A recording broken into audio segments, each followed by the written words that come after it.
qui sont à gauche là, ceux qui vont aller en enfer, vous savez pourquoi Jésus dit qu'ils vont aller en enfer? Oui. Retirez-vous de moi. Il dit retirez-vous de moi. Maudit. Maudit, oui. Allez-y dans le feu. Allez-y dans le feu. Pourquoi il les envoie dans le feu?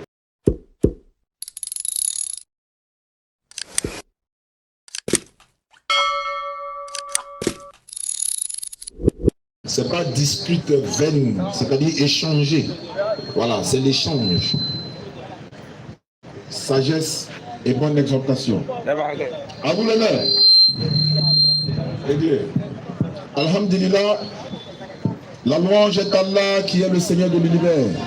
Alhamdulillah, Rabbil Alamin, wa salatu wa salam ala Rasulillah, wa ala alihi wa ashabihi, wa ala jami'i anbiya'i wal mursalin, wa man tabi'ahum bi ihsani ila yawmiddin. Rabbi shrah li sadri wa yassir li amri wa halul 'uqdatan min lisani yafqahu qawli. Subhanaka la ilma lana illa ma 'allamtana innaka antal halim. À régler. Hein? À régler, non? Voilà. Les frères sont de retour et c'est ce qu'on a l'habitude de dire à tous ceux qui nous suivent à travers le monde. Ici, c'est le scanner. Quand tu n'es pas d'accord, tu te déplaces, tu viens et puis on va s'expliquer sur le tatami. Par la sagesse et la bonne exhortation. Il est écrit, il est aussi écrit. On ne se cache pas derrière. C'est-à-dire, tu es seul dans ta maison, il y a Makiwara devant toi, et puis tu dis, tiens, bon. Non, non. Sors, viens sur le terrain. Et c'est ce qu'on demande à tous ceux qui nous suivent à travers le monde.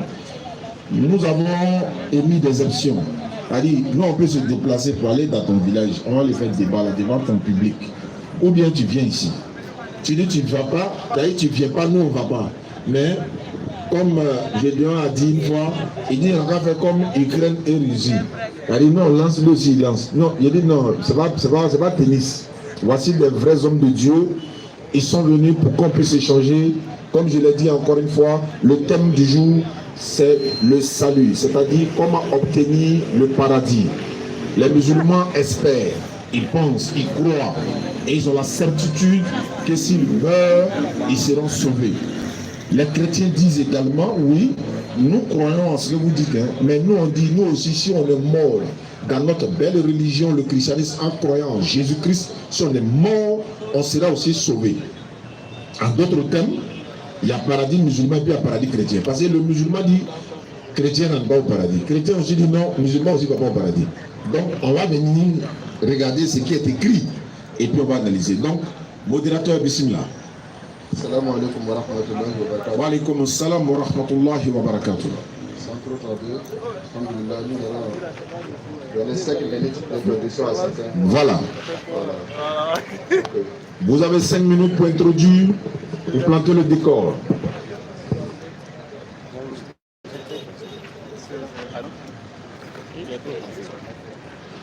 Bonsoir à tous ceux qui sont réunis ici. Et vraiment, je salue le frère Oussad Diané et puis Ismaël Aka et puis toute la communauté musulmane qui sont vraiment très respectueux, très accueillants parce que nous étions là la semaine passée. Et comme il a si bien dit, c'est parce que le débat s'est bien passé. Il n'y a pas eu de propos violents, il n'y a pas eu d'animosité. Ça cause ça, nous sommes là encore aujourd'hui. Ça veut dire qu'on a été bien accueillis. Ok. Comme nous tous nous aimons Dieu, ça cause ça, nous sommes là ce soir. Et il y a un débat qui s'est passé ce jeudi passé là. Vraiment, ça a été inachevé. C'était quoi? La question du salut. Le thème qui était plus précisément, ça veut dire laquelle des fois nous devons croire pour être sauvés. C'est-à-dire que quelle est la foi qui nous amène au salut au fait? Parce qu'il y a beaucoup de foi. Il y a des gens qui croient que Jésus-Christ est Dieu lui-même. Il y a des gens qui croient que Jésus-Christ fait les miracles. Il y a des gens qui croient que oui, c'est Allah qui est Dieu. Il y a des gens, en tout cas il y en a beaucoup, je ne peux pas tous les citer. Mais parmi tous ces foi-là, par moment on est confus, on ne sait plus quelle est la foi même exactement qui nous sauve. Donc nous sommes venus pour échanger sur ce thème-là, pour que ça soit une fois plus clair dans l'esprit des gens, pour que chacun puisse choisir la foi qui lui sied. Parce qu'on ne peut pas obliger. On va donner des arguments. on va essayer de défendre la foi que nous croyons. Mais tous ceux qui sont là, chacun va se ressentir dans ce qu'il lui sied. Et c'est pour ça que nous sommes là. Et à cause de ça, moi aussi et mes frères, nous sommes venus aussi. Étant les ministres de Dieu, si tu dis que tu as la foi, tu crois, pourquoi ne pas venir et mettre cette vérité aux yeux du public pour que si quelqu'un à la recherche de la vérité puisse choisir, puisse t'écouter. Et c'est pour ça que nous sommes là ce soir. Donc, comme c'est l'introduction, c'est un peu le thème du débat qui est là. Et si mon frère a quelque chose à ajouter, il va ajouter. Non. Bon, monsieur Roussas, il reste 3 minutes. Bon, comme c'est l'introduction, si vous voulez, on attaque en même temps. Parce que... Il n'y a pas de problème. D'accord, il n'y a pas de souci. Puisque nous sommes venus, on est basé sur les écrits. Nous, on a ce qu'on croit et ce qui est écrit. C'est ce qui est écrit, nous croyons. On ne vient pas imaginer des choses dans notre tête de la philosophie, non. On n'est pas venu pour ça. Donc, nous, on va prendre la Bible dans le livre d'Éphésiens. Oui, il n'y a pas de problème. Dans le livre d'Éphésiens, chapitre 2, le verset 8. À partir du verset 8. Et qu'on va bien écouter, selon la Bible, qu'est-ce qui est écrit? Qu'est-ce qui nous sauve? On est sauvé comment? Ça sera tellement précis que peut-être qu'on n'aura même pas besoin d'argumenter. Éphésiens chapitre 2, verset 8. Éphésiens 2, 8. Car c'est par la grâce que vous êtes sauvés, par le moyen de la foi, et cela ne vient pas de vous. C'est le don de Dieu. Continue. Ce n'est point par les œuvres, afin que personne ne se glorifie. Amen. Car nous sommes son ouvrage, ayant été créés en Jésus-Christ pour de bonnes œuvres que Dieu a préparées d'avance afin que nous les pratiquions. Amen. La Bible est claire dessus. Il dit, c'est par la grâce que vous êtes sauvés. Cette grâce se manifeste par le moyen de la foi. C'est-à-dire quoi? Dieu a fait grâce à l'homme. Comme l'autre fois on avait échangé, on avait parlé. Dieu a donné la loi et la foi. La loi est donnée pour un but très précis. La loi que Dieu a donnée, ne ment pas, ne vole pas, ne tue pas, ne cherche pas la femme de ton prochain. Cette loi-là a été donnée pour la vie en communauté. Cette loi a été donnée pour notre bien-être sur la terre ici. C'est-à-dire tout à l'heure, si je suis venu ici et que j'ai pris le portable de M. Sadiané, je viens de désobéir à la loi que Dieu a prescrite à Moïse pour le peuple. Et qu'est-ce qu'on me fait? Comme conséquence, il m'attrape et il m'envoie en prison ou bien on me frappe ici. Ça, c'est la loi. Et pour ne pas qu'on m'envoie en prison, Dieu dit ne vole pas, ne tue pas. C'est fini? Non, on a continué en même temps. On a attaqué. Ok. Dieu dit ne vole pas, ne tue pas. Parce que si tu tues ton ami, sur la terre, il y a déposé des commissariats, des gens de justice qui vont rendre justice, c'est-à-dire qui vont punir ton acte. Or, quand tu vas dormir en prison, tu ne seras pas heureux. Donc, sur la terre que je t'ai donnée pour ton bien-être, il ne faut pas faire ces choses-là. Ça, c'est la loi. Et c'est l'objectif, c'est pour ton bien-être toi-même sur la terre dont tu vis. On met ça de côté. Maintenant, en ce qui concerne le ciel maintenant, pour aller au ciel, si je te demande de respecter toute la loi pour aller au ciel, ça sera méchant de ma part. Parce qu'un être humain sur cette terre ne peut pas observer toute la loi. Donc pour le ciel, je décide de te faire grâce. Tu crois en ma grâce, tu es sauvé. Et c'est ça qui rejoint au verset qu'on a lu, qui dit, c'est par la grâce que vous êtes sauvés. Par le moyen de la foi. Ça veut dire que Dieu a déposé une grâce. Tu crois, tu es sauvé. C'est comme aujourd'hui, je prends un exemple, à Pigalle ici. Tu es assis chez toi à la maison, tu entends l'information que le président de la République a déposé des voitures ici. Et ces voitures, la première voiture coûte 10 millions, 10 millions. et qui va, déplace-toi, va prendre pour toi. Voici la grâce qui est donnée. Maintenant, à toi maintenant dans ta maison de croire et de te déplacer pour venir prendre ta voiture. Il ne t'a pas demandé de bien te comporter, non. Pour le comportement, ça n'a rien à voir avec ça. Il demande seulement, déplace-toi, si tu crois, viens, prends la voiture et tu t'en vas. Et on te dit ça, tu dis non, c'est faux, c'est trop grand pour être vrai. Dieu est incrédule. C'est la même chose. Dieu aussi a fait grâce. Il dit, vous êtes sauvés. En réalité, j'ai annulé votre péché par le sacrifice de Jésus-Christ que j'ai fait. C'est une preuve. La preuve, vous voulez voir quelque chose comme preuve. Je vous montre une preuve qui est le sacrifice de Christ. À partir de cette preuve-là, croyez que je n'ai plus de problème avec vous en ce qui concerne le ciel. Vous êtes sauvés. Donc, moi, je m'appelle Roger. Je crois que Dieu n'est pas aussi méchant. Je crois que si Dieu ne me demande pas des conditions pour la respiration, si Dieu ne m'impose pas des conditions pour la vie et qu'il me donne la vie gratuitement, la respiration gratuitement, ce n'est pas le ciel que Dieu va conditionner avec des commandements aussi pénibles que lui-même il sait qu'on ne peut pas observer. Raison pour laquelle nous croyons que si jamais il y a un Dieu qui existe, et je crois, si on devait être sauvé, c'est seulement que c'est par la grâce que l'homme peut être sauvé. Nous ne sommes pas contre du bon comportement de l'homme. On n'est pas contre. Nous sommes d'accord que sur cette terre, on doit bien se comporter pour être épanoui, pour être bien. Mais en ce qui concerne le ciel, en ce qui concerne le salut, nous croyons que c'est seulement que par la grâce que nous sommes sauvés. Et c'est un peu ce que nous croyons. Et c'est ce qui est vrai. En tout cas, chez moi, c'est ce qui est vrai. Parce que si c'est sur la loi que Dieu va nous juger, aucun homme ne sera sauvé. Soit on est sauvé par grâce, soit si on est sauvé par la loi, nous tous on va à l'enfer. Parce qu'aucun homme sur cette terre ne peut taper sa poitrine pour dire que moi, j'ai accompli tout ce que Dieu veut selon la loi et je serai sauvé. C'est la grâce seulement qui est quelque chose de sûr. La loi n'est pas sûre. La loi, c'est pas exact. Ça veut dire que si tu n'as pas volé, peut-être tu vas chercher femme. Si tu n'as pas cherché femme, tu vas penser mal. Il y a toujours quelque chose qui ne tombe pas dans la loi. Or, en ce qui concerne la grâce, c'est sûr.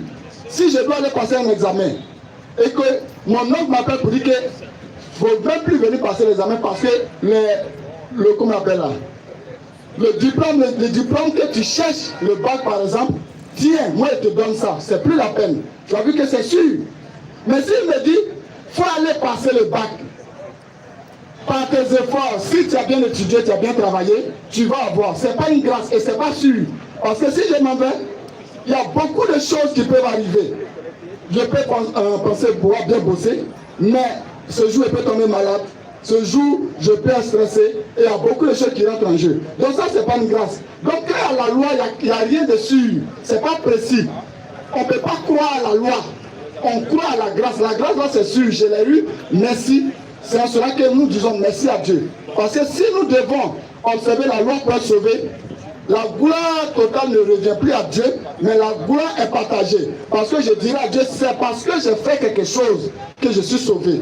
Alors que à la grâce, devant la grâce, je ne peux pas, au plus grand jamais, me rendre la gloire. Ça veut dire, je donne totalement la gloire à Dieu parce que c'est lui qui m'a gracié et il m'a sauvé. Comme le temps est arrivé, on va échanger. Amen. Naam.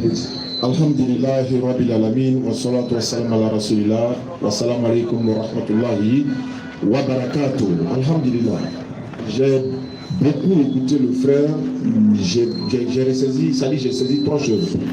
Ça dit la grâce, et puis également nos moyens ne peuvent pas, hein, et la loi également. Et puis également, tu parles de. Ça dit qu'il y a une contradiction dans ce que tu dis. Il y a beaucoup de contradictions. Pourquoi? Nous sommes unanimes, nous sommes d'accord que la grâce de l'Éternel est au-dessus de tout. C'est-à-dire, quels que soient tes efforts et tout, l'Éternel Dieu forcément va te récompenser pour ça quand même. Mais tu dis la récompense déjà c'est sur la terre ici, c'est pas vrai. C'est pas vrai. Parce que quand Jésus dit aux uns et aux autres, je suis venu non pour abolir la loi, mais pour accomplir la loi. On parle de la loi. L'accomplissement de la loi, c'est pas forcément pour notre bien-être.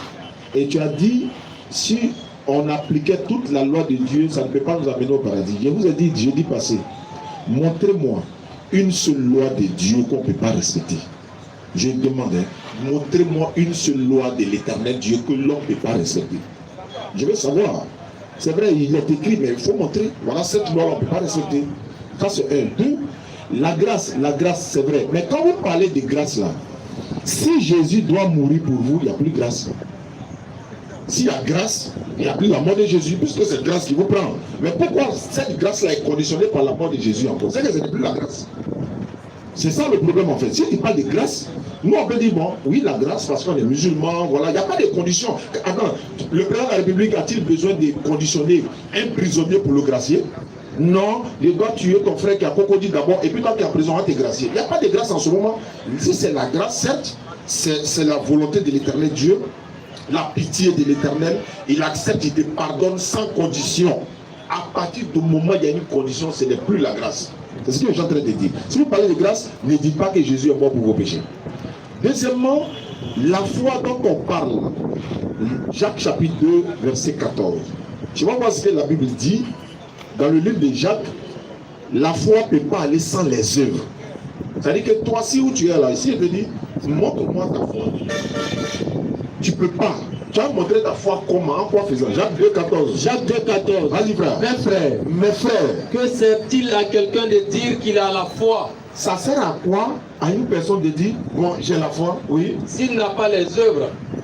Si tu n'as pas les œuvres là, ça sert à quoi de dire j'ai la foi? Continue. La foi peut-elle le sauver? Est-ce que la foi peut-il te sauver? La foi uniquement peut te sauver?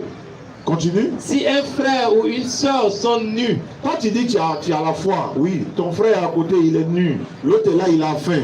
Et manque de nourriture de chaque jour. Oui. Et que l'un d'entre vous leur dise. Quelqu'un d'entre nous dise par exemple. Allez en paix. Allez-y en paix. Ça dit tu ne donnes pas à manger. Allez-y vous chauffer. Voilà. Débrouillez-vous.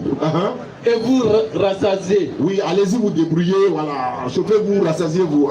Et que vous ne leur donniez pas ce qui est nécessaire au corps. Voilà, tu dois lui donner ce qui est nécessaire au corps. C'est-à-dire la nourriture qu'il a besoin là. Donne-lui. À quoi sert-il? À quoi sert-il? Continue. Et il en est ainsi de la foi. C'est la même chose pour la foi. Si elle n'a pas les œuvres. Si la foi n'a pas les œuvres. Elle est morte en elle-même. C'est fini. La suite est intéressante, mais on ne va pas aller jusque-là. Seulement, elle te dit, aujourd'hui, Allah dit dans le Coran, si Allah voulait s'en prendre aux gens pour les méfaits, il n'allait pas laisser un seul croyant sur la terre. C'est-à-dire, s'il veut regarder nos actions là, et puis pour dire, bon, quand tu es correct, tu es parfait, c'est fini. Il faut rentrer au paradis. Si ce n'est pas sa grâce, ce n'est pas possible. Parce qu'il y a forcément quelque chose, l'Éternel va te prendre sur ça. Peut-être l'orgueil, peut-être, voilà, tu as dû faire du mal à quelqu'un, peut-être. Il y a beaucoup de choses qui peuvent te prendre sur ça. S'il veut regarder ça, il n'y a pas quelqu'un qui va rester sur la terre.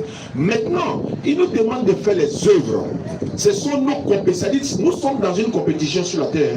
Chacun est en train d'œuvrer. Vous êtes en train de le faire, nous également. Allah dit rivaliser dans les bonnes œuvres. Nous avons créé la mort et la vie pour vous éprouver et pour pouvoir qui est meilleur en œuvre.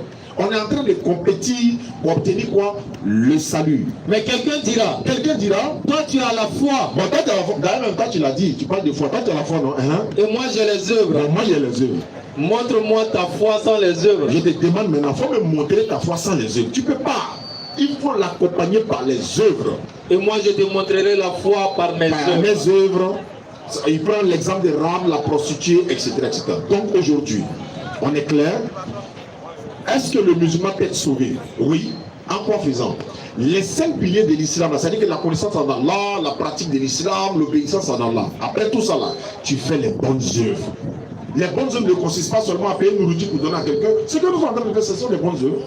Vous recevez, ce sont des bonnes œuvres. Venez, toi te dis là, si tu meurs dans ta position où tu es en train d'adorer un autre humain, tu es en train de faire ceci, cela, Allah est témoin, c'est une bonne œuvre. Je suis en train de partir quelque part. Il y a un frère qui a des problèmes, par exemple, je peux le prendre, le déposer quelque part. En tant que musulman, c'est-à-dire encourageons-nous dans les bonnes œuvres. Tout ça la rentre en ligne de compte. Mais ce n'est pas seulement en croyant la mort des innocents. La partie là, on va toucher. En islam, ça n'existe pas. Tu n'as pas besoin de croire à la mort de quelqu'un pour que l'Éternel Dieu te pardonne. Allah dit, ne vont-ils pas se repentir à Allah et puis implorer son pardon? Ça, c'est la croyance islamique, ça. Ils attendent quoi pour venir demander pardon d'Allah? Et puis Allah est pardonneur et miséricordieux. C'est-à-dire que lui, il pardonne sans rançon. il pardonne sans troc, c'est-à-dire que sans contrepartie en fait. Il te pardonne, mais toi tu dois te repentir en venant vers lui sincèrement pour demander pardon. Après avoir cru en Allah, pratiquer l'islam. Maintenant, une personne peut faire les bonnes œuvres sur la terre, il n'est pas musulman, il ne pratique pas l'islam, il fait des très bonnes œuvres. Il va prendre des gens, il va les employer pendant 100 ans, il va les payer bien, il va faire sacrifice aux orphelins, tout. S'il n'adore pas Allah, toutes ces bonnes œuvres-là, il aura le bien ici-bas et dans l'au-delà, ils sont perdants. Et c'est pas si vous comprenez un peu. Donc ça ne va pas sans l'autre. Le premier critère d'abord, on croit en Allah, on est musulman, et puis la suite maintenant vient par la suite. Parlons de Jésus. Vous nous enseignez dans vos églises, Jésus est mort pour nos péchés. Jésus est mort pour nos péchés. Si Jésus est mort pour vos péchés, Jésus doit dire, maman peut vous sauver, ou bien maman doit vous sauver. Tu as dit, la Bible dit, oui, la Bible a dit que Jésus est mort pour vos péchés, mais Jésus n'a jamais dit. C'est ça le problème. La Bible a dit que Jésus est mort pour vos péchés, mais Jésus, lui, n'a jamais dit, moi je suis mort pour vos péchés. Jésus, parce qu'on vous a dit, ils ont demandé à Jésus, on fait comment pour aller au paradis? Il a cité les critères, il n'a pas dit de croire à ma mort pour le sauver. Mais c'est ce que vous enseignez à l'église.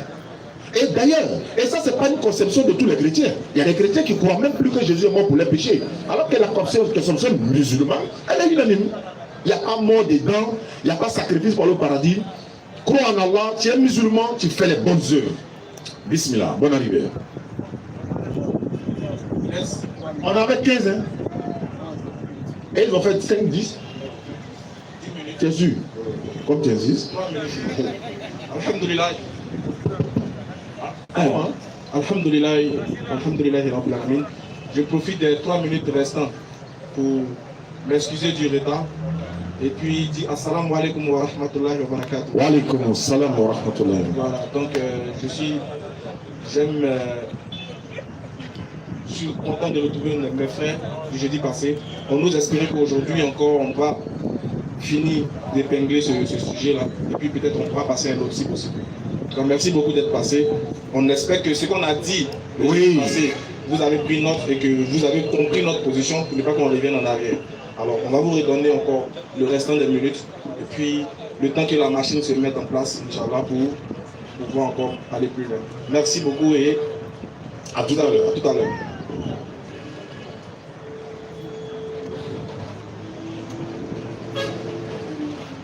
Ok, vous avez 10 minutes pour deuxième.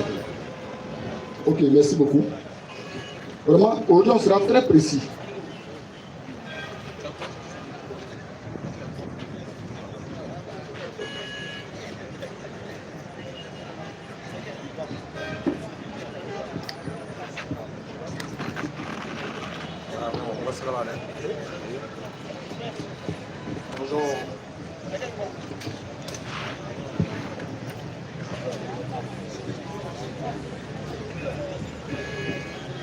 Ok, on sera très précis. En fait, j'ai l'impression que on mélange les œuvres. On doit scinder les œuvres en deux.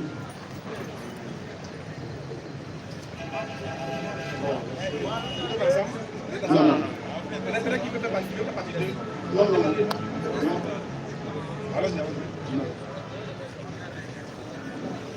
On va scinder les œuvres en deux. Dans Romains, chapitre 3, le verset 27. On prend à partir du verset 26 et que le frère va lire pour nous. Romains 3, le verset 26 à 27. Soyez attentifs à ce verset. Romains 3, 26. Oui. Démontrer sa justice dans le temps présent, de manière à être juste tout en justifiant celui qui a la foi en Jésus. Où donc est le sujet de se glorifier? Il est exclu. Par quelle loi? Par la loi des œuvres? Non, mais par la loi de la foi. Amen. Car nous pensons que l'homme est justifié par la foi sans les œuvres de la loi. Amen. Ici, vous voyez que c'est clair. Il y a deux lois et il y a deux œuvres. Il y a la loi, les œuvres de la loi. Et puis il y a les œuvres de la foi. Je donne un exemple des œuvres de la loi. Je ne dois pas voler. Ça, c'est la loi. Parce que si je vole, ils vont me punir. Ce n'est pas mon âme qui vont punir, mais ils vont punir ma chair. Donc ça, je viens de transgresser la loi. Je viens de poser une mauvaise œuvre de la loi. En face de cette loi-là, la personne ne peut se glorifier pour dire « je fais bien ». Ça, c'est les œuvres de la loi. Mais de quelle œuvre nous parlons? De quelle loi nous parlons? Nous parlons de la loi de la foi. Et la foi aussi a ses œuvres. Tout à l'heure, le frère Oussard Diané a touché Jacques chapitre 2, où la Bible dit que la foi sans les œuvres est une foi morte. Oui, nous sommes d'accord. La foi sans les œuvres est une foi morte. Quelle œuvre qui fait que ta foi est morte? C'est l'œuvre de la foi. Et l'œuvre de la foi, il donne aussi un exemple de l'œuvre de la foi. Je donne un exemple de l'œuvre de la loi. Je vais donner aussi un exemple de l'œuvre de la foi. Un exemple de l'œuvre de la foi, c'est que quoi? Ce soir, nous étions chez nous. Nous disons que nous croyons à la grâce que Christ nous a faite. La seule manière de démontrer cette foi, c'est de nous déplacer, venir devant ce public, tous stressants, venir parler, prêcher, affronter les questions, les humiliations. Ça, c'est une œuvre de la foi. Ça n'a rien à voir avec notre comportement. Parce que le frère Ismaël Aka qui est là, c'est pas comment il me comporte. Mais ce qu'il voit ici, c'est que je suis en train de prêcher devant Christ. Ça, c'est l'œuvre de la foi. Donc, on va être très clair, très précis. Le passage que M. Oussard Diané a pris, nous sommes d'accord. La foi sans les œuvres est une foi morte. Mais quelle œuvre? C'est la foi sans les œuvres. Les œuvres de la foi. Si tu ne pratiques pas les œuvres de la foi, donc ta foi est morte. Encore une fois, l'exemple qu'on voit dans Jacques chapitre 2, pardon, on va continuer là. Jacques chapitre 2, le verset où il parle de Rahab la prostituée. On va lire ça.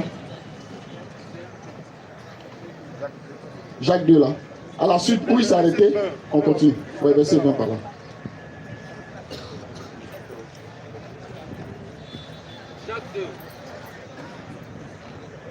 Jacques 2, au verset 20. Veux-tu savoir, ô homme vain, que la foi sans les œuvres est inutile? Amen. Abraham, notre père, ne fut-il pas justifié par les œuvres lorsqu'il offrit son fils Isaac sur l'autel? Stop d'abord.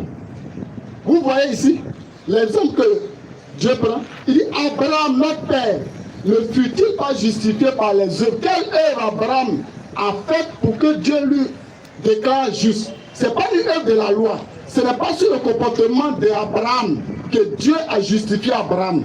Ce n'est pas sur le comportement, ce n'est pas sur son comportement. C'est sur les œuvres de sa foi. Quelque quoi?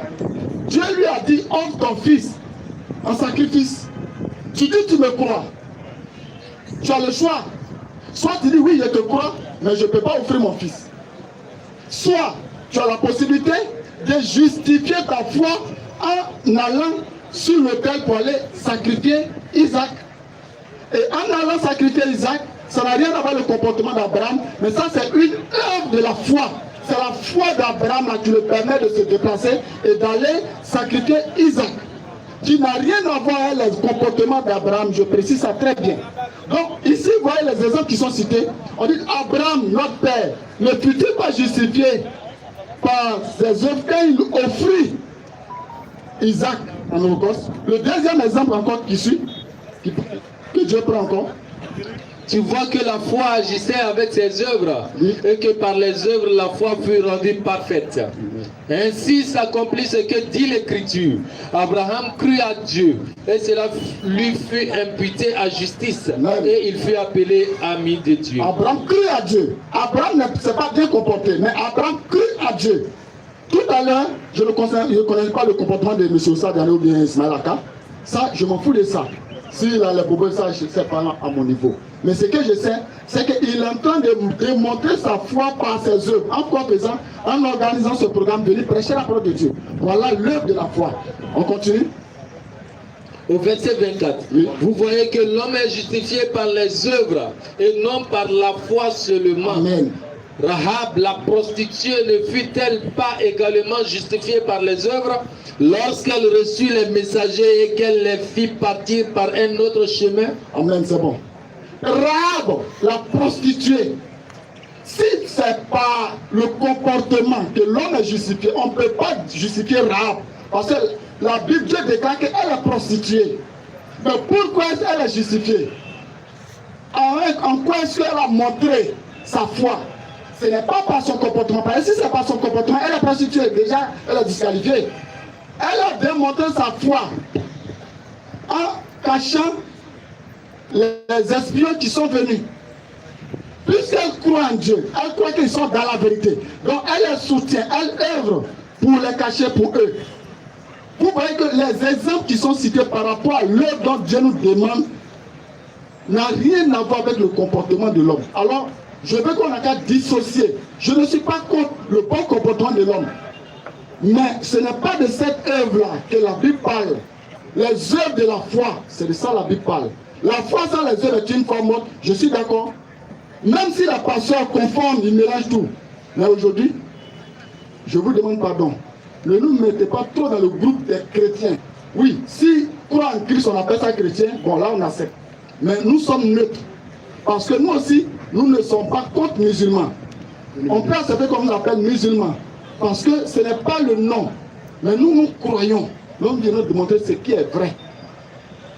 Donc, les œuvres dont Jacques parle ici, c'est les œuvres de la foi et non les œuvres de la loi. Et effectivement, la foi sans les œuvres de la foi, c'est une foi morte. Donc, on va laisser encore, vous allez pousser votre pion pour qu'on puisse secondes. Ok, c'est bon. Alhamdulillah, juste 2 minutes, Ismaël va compléter. C'est ce que j'étais en train de dire en fait. Les deux vont de pair. La dernière fois, tu as dit, toi tu es déjà sauvé d'office. Ce qui est faux et archi faux. Tu as dit tu es déjà sauvé d'office. C'est-à-dire que toute action mauvaise que tu vas commettre ici, tu ne peux pas perdre le salut. Alors on t'a même demandé, donc tu peux aller chez les prostituées, etc., etc. Il a dit oui, mais lui, son salut, tant que Jésus l'a déjà garanti, donc lui n'a pas de problème. C'est pour ça que toi, tu es obligé de t'approcher pour parler de l'exemple de Rahab, la prostituée, là. Elle a aidé les prophètes, non? Mais il y a une femme en islam, dans l'histoire de l'islam, qui a donné de l'eau à un chat et puis elle est rentrée au paradis. Ça, c'est l'action qu'elle a posée, même si peut-être elle n'avait pas un bon comportement, etc. Donc l'action qu'elle a posée là, peut la sauver. Donc les deux vont de pair, ça veut dire que c'est cumulé.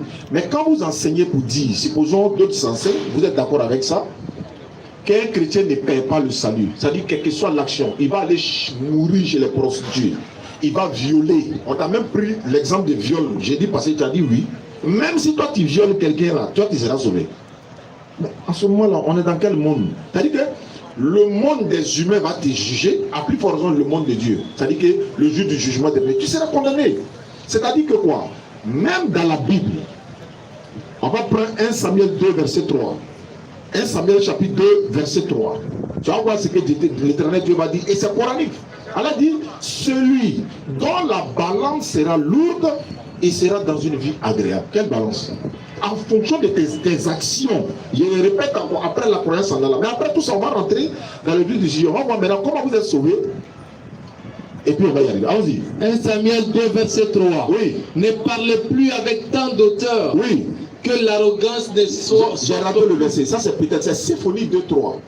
Symphonie 2.3. Ici, là, c'est peut-être. Hein. On dit peut-être seriez-vous épargné au jour de la colère de l'Éternel. Et si ce verset parle de peut-être, quand tu parles de ce que tu as déjà le salut garanti, alors que la Bible dit peut-être seriez-vous épargné au jour de la colère de l'Éternel. Pourquoi il y a peut-être?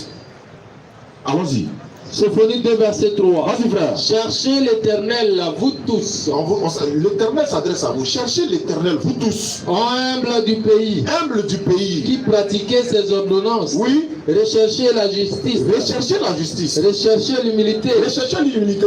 Peut-être serez-vous épargnés au jour de la colère de l'Éternel. Est-ce que tu comprends? Maintenant, quand on retourne dans le premier verset, il va dire toutes les actions sont pesées par l'Éternel Dieu. dans la Bible. Pourquoi vos actions sont pesées?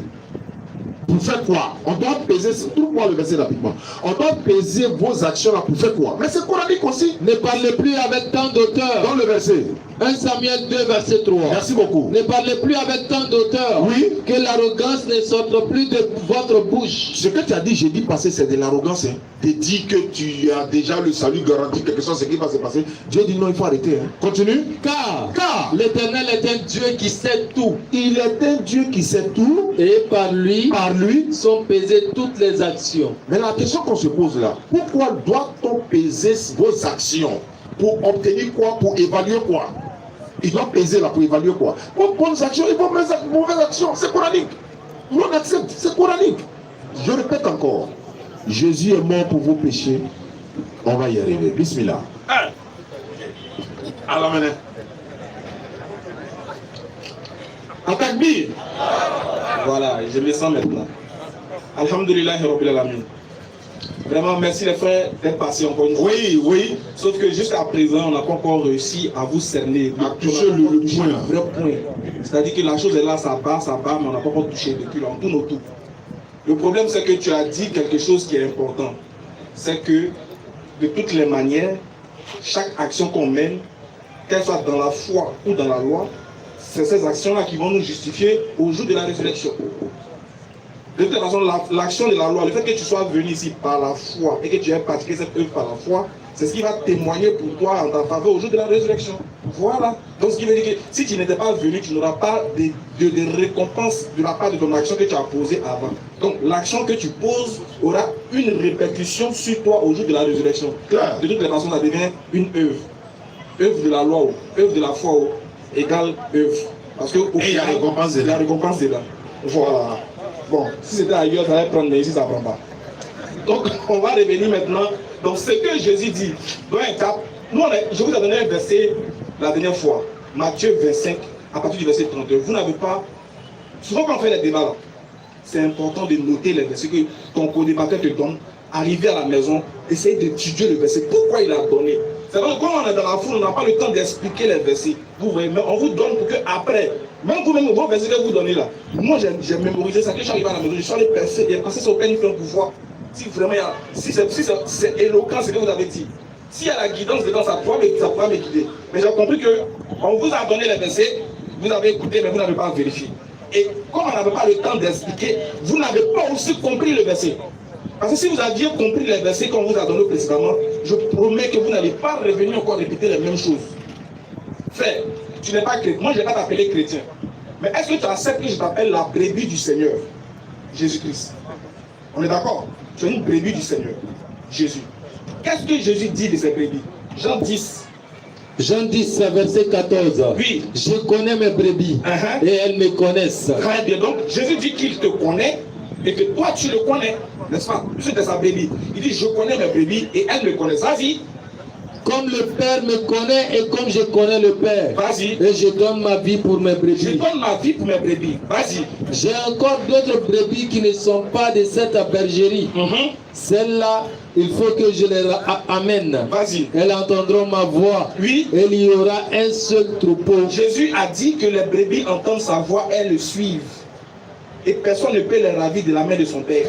Et personne aussi ne peut les ravir de sa propre main.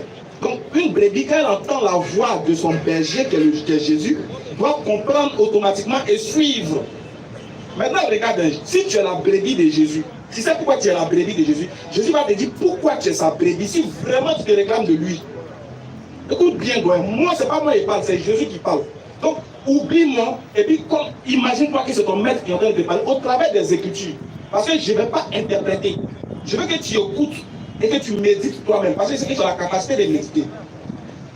Tu vois, non? Essayons de monter le niveau de la spiritualité au niveau 5. On a encore un. Voilà, montons un peu montons le vécu. Très bien. On va essayer de monter un peu le niveau. Maintenant, allons maintenant dans Matthieu 25. Regarde maintenant. Si tu es la brebis du Seigneur, écoute ce que Jésus te dit. Pardon. Matthieu 25, verset 31. Oui. Lorsque le Fils de l'homme viendra dans sa gloire. Là, on est au renouvellement de tout, on est au jour de la résurrection. Écoutez bien, vas-y. Lorsque le Fils de l'homme viendra dans sa gloire, Oui. avec tous ses anges, Quand le Fils de l'homme viendra dans sa gloire avec ses anges, oui, il s'assiera sur le trône de sa gloire. il va s'asseoir sur le trône de lui, sa gloire, oui. Toutes les nations seront assemblées devant lui. Exactement, continue. Il séparera les uns d'avec les autres. Donc lui, il va séparer les uns d'avec les autres. Qu'est-ce qu'il va faire qu'il va séparer et qui il va séparer? Écoutez bien sur le verset, vas-y. Comme le berger sépare les brebis d'avec les boucs. Stop, ouais. Est-ce que vous êtes d'accord que vous êtes les brebis du Seigneur? Vous êtes d'accord que vous êtes les brebis du Seigneur? Donc, on dit au jour de la résurrection, Jésus va venir et il va séparer les brebis d'avec les boucs. Donc, celui qui n'est pas une brebis est un bouc.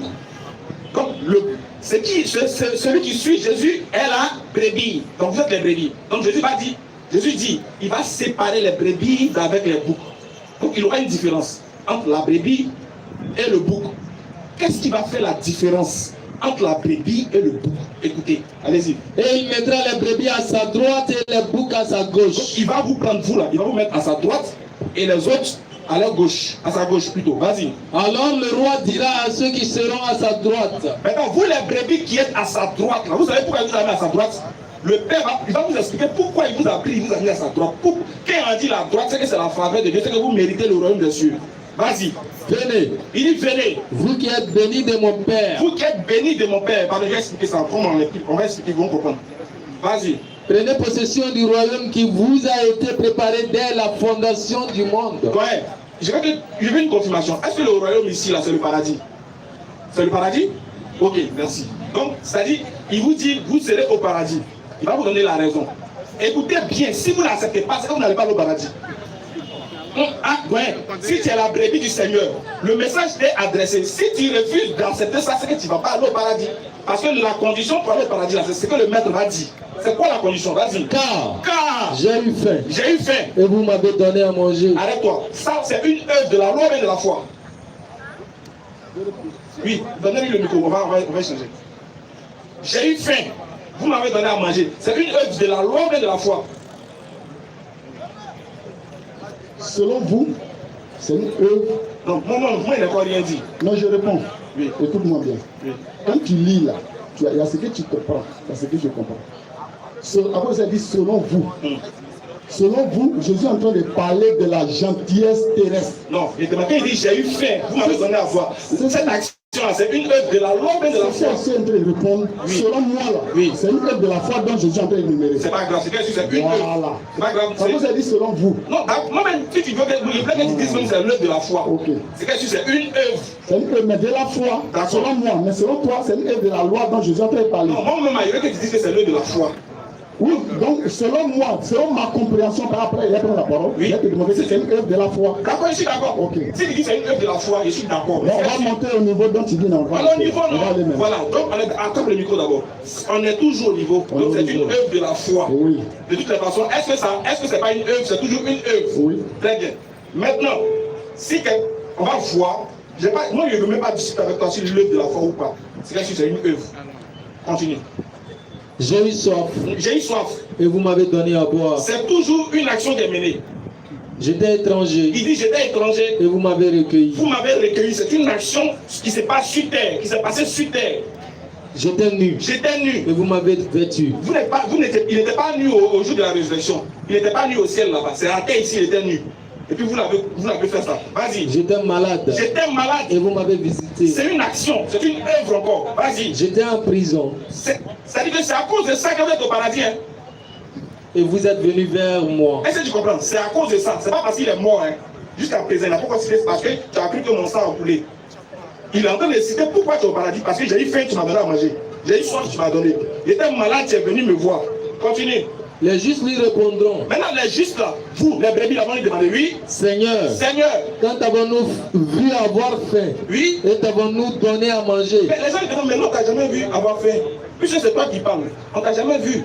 Écoute ce que Jésus dit. Ou avoir soif et t'avons-nous donné à boire? Oui. Quand avons-nous vu étranger et t'avons-nous recueilli? Il lui demande, mais quand est-ce qu'on a fait ça? On a fait tout ça avec toi. Oui.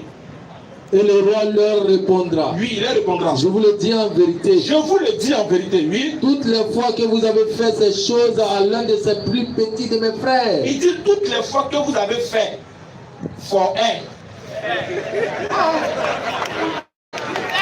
Vous avez fait. Donc il faut faire pour être récompensé. Tu ne fais pas, tu n'es pas récompensé. Maintenant, si toi tu veux le faire, il faut mettre ça dans la partie loi ou foi. Ça, c'est ton problème. Mais Jésus dit il faut le faire. Donc si tu ne fais pas là, tu ne gagnes pas. Tu ne sèmes pas, tu ne récoltes pas. Quand toi tu es là, toi tu as fini de frapper au bout, tu dis Dieu va te donner le paradis. Tu as fini de gérer pour que tu as dit oui, Dieu va me donner le paradis. Mais tu as fait quoi pour avoir ça? Tu as fait quoi? Tu n'as pas dit que le paradis, quand tu dis que le paradis là, ça ne... Dieu ne veut même pas que tu fasses une action pour que tu sois justifié. Mais Jésus est en train de justifier vos actions. Jésus qui doit vous envoyer au paradis là, il justifie, il dit j'ai eu faim, vous m'avez donné. J'ai eu soif, vous l'avez fait. C'est parce que vous avez fait là. Continue. C'est à moi que vous les avez faites. Il dit chaque fois que vous faites ça à quelqu'un là, c'est comme si c'est à moi que vous faites. Continue. Ensuite, il dira à ceux qui seront à sa gauche. Ceux qui sont à la gauche là, ceux qui vont aller en enfer. C'est pourquoi Jésus dit qu'ils vont aller en enfer. Oui. Retirez-vous de moi. Il dit retirez-vous de moi. Maudit. Maudit. Oui. Allez-y dans le feu. Allez-y dans le feu. Pourquoi il les envoie dans le feu? Est-ce que c'est une question de foi, de loi, de moi? Il n'y a pas fait de loi dedans. Il n'y a pas fait de foi, il n'y a pas fait de moi, il n'y a pas fait de quoi, il n'y a pas fait de soi. Vous aimez trop trouver des petits trucs, des jeux de mots pour pouvoir vous en sortir quelque chose qui est clair. Il dit, reprends la phrase. Il dit, ensuite, il dira à ceux qui seront à sa gauche. Ceux qui seront à sa gauche. Retirez-vous de moi. Il dit, retirez-vous. Oui. Maudit à vous. Allez dans le feu éternel. Allez dans le feu. Pourquoi tu les envoies dans le feu? Ils ont fait quoi puis tu les envoies dans le feu? Vas-y. Qui a été préparé pour le diable et pour ses anges. Oui. Car j'ai eu faim. J'ai eu faim. Et vous ne m'avez pas donné à manger. Donc, ouais. Il faut dire que toi tu as la foi. Quelqu'un n'a pas fait, il faut dire que tu as la foi. Le gars te dit, ah, il est faim, tu as 2000 semaines, n'est pas prêt. Et puis tu penses que tu as... Jésus te dit, il faut avoir la foi. Il faut avoir la foi. Mon frère, depuis le matin, ne pas m'enlever pendant. Non, faut avoir la foi. Quand tu as merci pour dire, tu vas avoir la foi. La foi, là, ça va pas. Tu es pas dans le souci de la foi. Il faut avoir la foi. Non. Pourquoi? Regarde, la question qu'elle vous pose, pardonnez, répondez aux questions. Ouais. Pourquoi ils vont aller dans le feu? Selon le texte, hein, je n'ai pas dit selon autre chose. Voilà. Selon le texte là, pourquoi ils vont aller dans le feu éternel? Pourquoi? Pardonnez, je vous demande pardon. Je vous demande merci et pardon. Répondez à la question. Voilà, répondez en même temps pendant qu'on... Pourquoi Jésus va les envoyer en enfer? Pourquoi ils sont dans le feu? Pourquoi ils vont aller dans le feu? Pardonnez, selon le texte. Moi je réponds. Oui. Vraiment, je rends gloire à Dieu parce que vous sautez de verset en verset. Écoutez très bien. Il faut répondre d'abord. Dieu merci, mais je vais répondre. Oui. Il n'y a pas un verset qui m'effraie. Je vais répondre. C'est pas pour t'effrayer, c'est pour jamais répondre. Oui, c'est pas pour t'effrayer. Attends, je vais expliquer quelque chose. Chaque chapitre 2, là, vous l'avez compris là. Attends, donc on est là maintenant. Je tiens à préciser une chose. Les questions qui été posées, c'est pas pour t'humilier. Je ne suis pas dans cette optique. Non, je sais ça. Non, mais je vais répondre. Voilà, moi je ne suis pas dedans. Ok. C'est pour éclairer la lanterne des gens. Plus toi-même ta propre lanterne. C'est pas pour t'humilier. Jean chapitre 6, verset 63. Et mon verset là. C'est ça après pour répondre. Attends, il ne s'est pas regardé agité au bien. Il ne s'est pas agité, parce que la réponse est dans le même verset. J'ai l'habitude de devoir calme. Comme toi, Jean chapitre 6, verset 63. Ah, d'accord. On va monter le mercure. On va monter. Il va lire. Jean 6, au verset 103. C'est l'esprit qui vivifie. La chair ne sert de rien. Les paroles que je vous ai dites sont esprit et vie. Amen.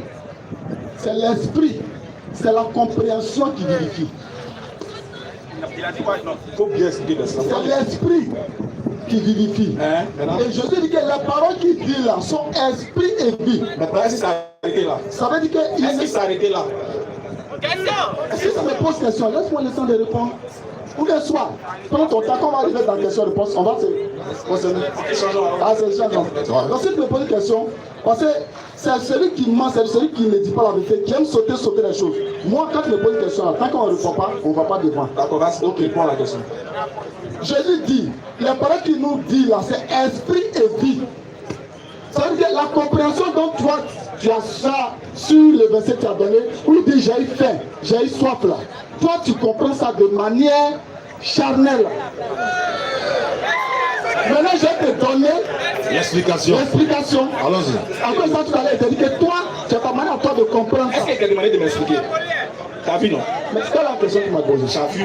Tu dis que moi, ça, j'étais en réalité, c'est toi qui n'as pas compris. Tu as posé quelle question? Je t'ai pas dit de m'expliquer. Bon, quelle est la question que J'ai tu as demandé posée? de me répondre. Je dis, réponds à la question que j'ai posée. Jésus dit, retirez-vous de moi, maudit, allez dans le feu éternel qui est préparé pour le diable et ses anges.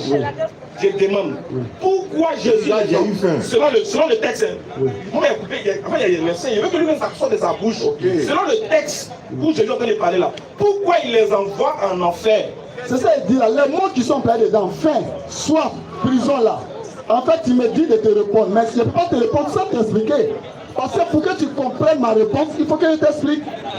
Maintenant, quand je vais expliquer, tu dis réponds. Est-ce qu'on peut répondre sans expliquer? Non, mais en fait, tu veux expliquer une chose que tu n'as pas demandé. C'est la chose que je vais expliquer. C'est parce que, comme je t'ai dit, tu es encore agité. Calme-toi, je vais expliquer. Si tu me donnes le temps, je vais expliquer. Je ne parle plus tard. Ok. Les paroles que Christ dit là, c'est esprit et vie. Jésus-Christ a dit que l'homme ne vivra pas seulement que de pain, mais de toute parole qui sort de la bouche de Dieu. C'est-à-dire que la parole de Dieu aussi là, on mange. Est-ce que vous comprenez? Quand on dit l'homme ne vivra pas seulement que de pain, ça veut dire que l'homme là, il y a une partie charnelle qui mange le pain physique. Mais ton esprit, ta pensée à lui mange quoi? Il ne mange pas pain. Il mange la parole de Dieu. On appelle ça aussi nourriture. Alors que quand toi tu as dit nourriture, tu vas penser directement à Garba comme on mange ici là. Est-ce que vous comprenez? Alors que l'esprit ne mange pas ces choses-là. L'esprit c'est ta nourriture. Mais tout comme quand il y a deux mots, on appelle ça nourriture. Donc cette nourriture là, il y a la nourriture selon la chair et puis la nourriture selon l'esprit. Donc les mots qui sont employés dans ce verset, la faim, la nudité, la prison, en fait, ce n'est pas des mots qui sont employés pour la chair, mais c'est pour l'esprit. C'est ce qu'il veut t'expliquer. Tu comprends? La faim là, quand toi, Ismaël, quand tu as arrêté là, si le jour ton estomac a faim de gaba, tu vas manger. Mais à des jours tu es rassasié, mais ton esprit a faim de la parole de Dieu. Puisque Jésus, les paroles qu'il dit ne sont pas la chair, mais c'est esprit et vie. Donc les mots que Jésus-Christ emploie, attention, l'autre fois on a pris des versets, tu allais prendre où Jésus a donné les commandements aux jeunes de rester par je suis allé te faire ressortir la pensée qui est dedans, pas la chair. C'est dans le même élan où nous sommes. Les mots que Jésus emploie là, ce n'est pas pour la chair. Quand on dit la faim là, il y a la faim physique, et puis il y a la faim spirituelle. Il y a la soif physique, et puis il y a la soif spirituelle. Il y a la prison physique, et puis il y a la prison spirituelle. Quand on dit que quelqu'un est prisonnier, il y a deux sens. Il y a la prison de la Makala, et puis il y a la prison de son esprit. Il est endoctriné par une mauvaise doctrine. Il est en prison. Il faut le libérer. Pour Jésus là, tous les mots qu'il emploie là-bas, il comprend ça dans le sens de l'esprit. D'accord. Dans le sens de l'esprit, non. Il va les envoyer en enfer dans le sens de l'esprit comment? Pour lui dire. Quand il dit j'ai eu faim, c'est pas ce que j'ai demandé. mais pose ta question. Je dis. Écoute, ça fait 4 fois que je repose la question. Tu dis laisse-moi parler, je t'ai laissé parler. Oui. Mais tu ne réponds pas à ma question. Quelle est la question? Je dis, oui, dans le texte de Matthieu 25 là, oui, Jésus a cité ceux qui ont fait les choses. Oui. Il dit vous là, parce que vous avez fait ça, allez-y au paradis. oui, Il y a un autre groupe, on les appelle les boucs. oui. Il dit ceux-là, ils vont les envoyer en enfer dans le feu. Pourquoi il va les envoyer dans le feu? C'est ce qu'il te demande. Pourquoi il va les envoyer dans le feu? Parce que spirituellement, ils n'ont pas nourri des gens qui avaient soif, qui avaient faim dans l'esprit, dans la parole. Attends. Non mais tu es méchant. Je ne sais pas. Vous refusez de comprendre. Si je m'avais chez le stade d'aller, écoute-moi, attends, une seconde. Non, pardon. Ouais. Si je m'arrive sur le stade d'aller. Avec chrétien, non mais vous êtes pur. Écoute, une seconde. Voilà. Quand je marche au stade d'aller, il est assis. Il a deux problèmes. Il y a le problème de son ventre physique. Il y a ça. J'ai le choix. Soit je lui donne cette nourriture et il se nourrit, il est rassasié. Mais est-ce que je lui ai donné la parole de Dieu pour qu'il soit content? Les gens qui étaient avec Jésus, donc il y a la nourriture, il y a la soif physique, et il a dit simplement, spirituelle. Écoutez, vous avez faim, vous ne m'avez pas donné à manger. Ils sont arrêtés là et ils l'écoutent. Et puis ils ont posé la question, ils ont dit mais attends, À quel moment? écoute, vas-y. Matthieu 25, 40, et le roi leur répondra, je vous le dis en vérité, toutes les fois que vous avez fait ces choses à l'un de ces plus petits de mes frères, c'est à moi que vous les avez faites. Frère, ça c'est Donc, spirituel. ils sont allés parler spirituellement aux frères. En même temps, ça le rejoint là-bas spirituellement aussi. Si vous avez... Mais ça fait quoi? Pourquoi vous êtes? Ça fait quoi si vous reconnaissez? C'est que vous rendez la Bible vraie. Ça fait quoi? C'est qui a écrit? Non, je veux savoir pourquoi c'est dur pour vous de rendre ce qui est écrit là vrai. Demain, quand on dit que la Bible n'est pas la parole, je vais vous fâcher. Mais quelque chose qui est écrit, attends, mon frère, attends, toi aussi écoute. Quelque chose qui est déjà écrit simplement. Il ne dit pas que toutes les écritures doivent être comprises littéralement. Je sais qu'il y a des versets. Ah non, c'est ce que tu es en train de dire. C'est pas ce qu'il veut dire. Apparemment, c'est ce que tu es en train de dire. Comment ça apparemment? Quelque chose est clair sur Parce que moi, j'ai beaucoup d'habitude dans votre débat. Vous dites que le Coran là, c'est un livre qui est pas nous désorienter. Est-ce que ce verset-là n'est pas clair? Les frères, même s'il explique ça, quelqu'un n'a jamais lu la Bible. Dans quel sens? Écoute-moi, écoute-moi. Regarde, vous dites quoi? Le Coran là, c'est un livre qui est fait pour les gens doués d'intelligence. Je vous pose une dernière question. Ça veut dire que quand tu lis le Coran là, tu ne dois pas comprendre les choses comme on doit comprendre ça. On n'est pas d'accord. Pourquoi ça aussi tu n'es pas d'accord que tu ne dois pas comprendre ça de manière charnelle? Ce verset-là, ce chapitre-là, ça parle de l'enfer du paradis, non? On veut savoir quoi? Je veux savoir. Quand il y a réponse, tu vas comme ça. Donc, Je veux savoir, est-ce que ça parle de l'enfer? Est-ce que ça parle de l'enfer et du paradis, le verset là? non, réponse à toi-même. Je ne sais pas, il te demande. Non, mais quand je réponds, on n'arrive pas à se comprendre. Ça, on répond. Est-ce que le chapitre là, je suis en train de parler de l'enfer et du paradis? Selon toi, c'est quoi? C'est l'enfer ou c'est le paradis? Il parle de toi. Non, mais quand donc tu me laisses répondre. Qui me laisse répondre? Pour moi, selon moi, je ne suis pas du paradis et de l'enfer. Et toi? Ok, ça parle du paradis et de l'enfer. Très bien, on est d'accord sur ça. Voilà. C'est pas spirituel, hein? C'est ça, c'est pas spirituel. Je réponds. Oui, je te dis, moi je comprends ça de manière de l'esprit. Toi c'est dans la chair. J'ai déjà répondu. C'est que tu as compris ça? J'ai déjà répondu. En fait, tu ne me poses pas les mêmes questions. Je t'ai dit, moi je comprends ça de la manière de l'esprit. Toi c'est dans la chair. J'ai pas répondu. Moi j'ai pensé de la chair, toi tu as pensé de l'esprit, non? Par rapport au verset. C'est que si nous deux, malgré que toi tu étais de l'esprit, moi j'étais de la chair, on est d'accord que ça parle du paradis et de l'enfer. Oui. Donc là on est d'accord. Oui, là on est d'accord. La chair, C'est pas paradis spirituel, enfer spirituel. oui, c'est paradis. On va s'entendre aussi. On est d'accord, C'est paradis. non? Très bien. Maintenant continue. Ensuite, Oui. il dira à ceux qui seront à sa gauche. Quand il dit, il dira à ceux qui sont à sa gauche, c'est-à-dire de ceux qui ne sont pas, puisqu'il a partagé deux, il a mis les brebis à sa droite, c'est-à-dire vous. Voilà pour te demander, est-ce que tu es la brebis du Seigneur? Donc c'est vous. Donc, Toutes ces questions, vous pouvez me poser parce que j'ai déjà répondu. donc, il y a un groupe à la droite. Tout ça, on sait. J'ai Ah, il déjà faut savoir si répondu. vraiment on sait. J'ai déjà répondu à tout. Je sais, mais ils sont réitérés quoi. Ok, après, Donc les brebis sont à la droite, ça veut dire qu'ils sont au paradis. Oui. Maintenant il y a les boucs qui sont à la gauche, ça veut dire qu'ils vont en enfer. Maintenant Jésus lui-même va expliquer pourquoi ils vont en enfer. Vas-y. Ensuite, il dira à ceux qui seront à sa gauche, retirez-vous de moi, Oui. maudits, allez dans le feu éternel qui a été préparé pour le diable et pour ses anges. Ça là, on est toujours dans vrai paradis en fait. C'est toujours en fait vrai, c'est pas spirituel. Vas-y. Car j'ai eu faim Oui. et vous ne m'avez pas donné à manger. Voilà, c'est là maintenant le point. Il a eu faim. Jésus a eu faim. Quelle faim? C'est de là les questions. Très bien. On va voir s'il a expliqué ou pas. Ok, vas-y. Il a expliqué non? Oui. Vas-y, continue. Et ils répondront aussi, Seigneur, Oui. quand avons-nous vu ayant faim? T'as vu, non, c'est ce que tu as posé. Jésus, tu as eu fait où? Et il leur répondra. Il leur répondra. Je vous le dis en Fin de vérité. quoi? Fin de quoi? Il n'y a pas dit où. J'ai eu faim. Quelle faim? Il n'a pas répondu. Selon toi, c'est quelle faim? C'est manger Garbala ou bien c'est la fin de la parole de Dieu? C'est la question que je te pose.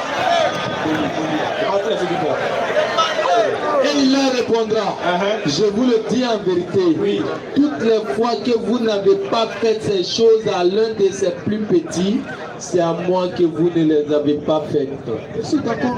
Alors, maintenant, ces choses qu'il aurait décidé là, il dit de faire ça. Si vous n'avez pas fait ça aux gens, aux plus petits là, c'est comme si c'est à moi que vous n'avez pas fait ça. Donc il s'agit des actions que les gens devaient mener, non? Quelle action ça?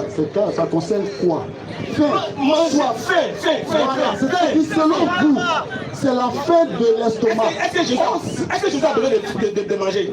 Ah, donc ça veut dire qu'il ne parle pas de la nourriture physique. pourtant c'est bizarre. Il dit, Non, il dit, quand il donne la si Jésus n'a pas besoin de manger, Jésus n'était pas nu. Il ne parle pas de la nudité. Qui a besoin de manger? Dans le verset. Qui a besoin de manger? Dans la nourriture spirituelle. Non, dans le verset là, qui avait besoin de manger? On devait faire ça aux autres pour que ça atteigne Jésus là. Qu'est-ce qu'on devait faire aux autres? Qu'est-ce qu'on devait faire aux autres pour que ça touche Jésus? On devait faire quoi? On devait leur donner Quoi? la nourriture. Quelle nourriture? Nourriture physique. La nourriture spirituelle. Un petit là quoi? Oui. Quelle nourriture tu lui dis quand un petit qui est arrêté devant toi et puis ça va atteindre Jésus? Quelle nourriture spirituelle? Ah, il faut arrêter ça. Bonne œuvre là, tu n'as pas dit ça. Il dit qu'il était nu. C'est quelle habitude à donner spirituellement? Ok. C'est d'abord moi que Jésus ne parle pas de l'habit physique. Parce que Jésus n'est pas nu. C'est bon. Tu comprends? Entrons maintenant dans le sujet. Maintenant, on entre dans le sujet. Voilà. Le sujet ici. Le sujet ici là. Voilà, c'est que nous on dit. Voilà. Nous on dit. Il n'y a pas quelqu'un qui meurt pour pardonner le péché de quelqu'un. Oui. La Bible a certes dit. Oui. Jésus est mort pour vos péchés. Oui. C'est ce que Paul vous a dit. Que si Jésus n'est pas mort là, vous êtes mort, vous êtes foutu même.